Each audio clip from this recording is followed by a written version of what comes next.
টমেটোগুলো গলে সফট হয়ে গেছে।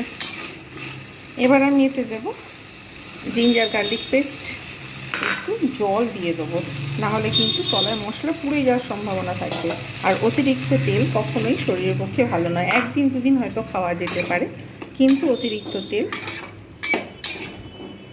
শরীরের পক্ষে খুবই খারাপ।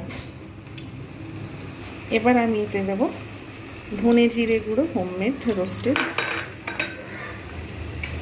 এখানে দেব লঙ্কা গুঁড়ো।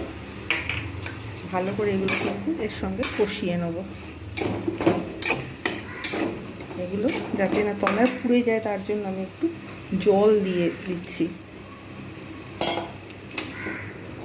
অতিরিক্ত তেল কখনোই দেওয়া যাবে না। এবার আমি এতে দিয়ে দেবো হলুদ গুঁড়ো।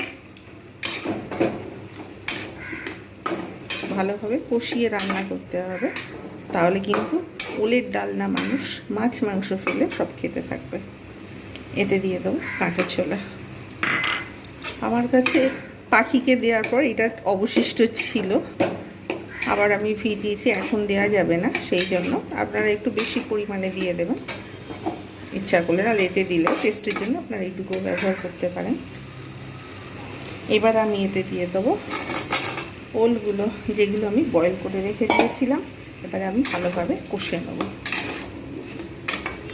খুব ভালোভাবে এগুলো কষতে থাকবো।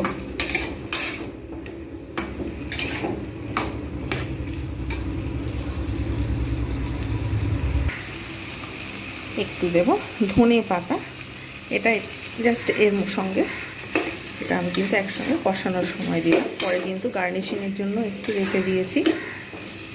চিনি ঘি গরম মশলা একদম শেষে দেবো।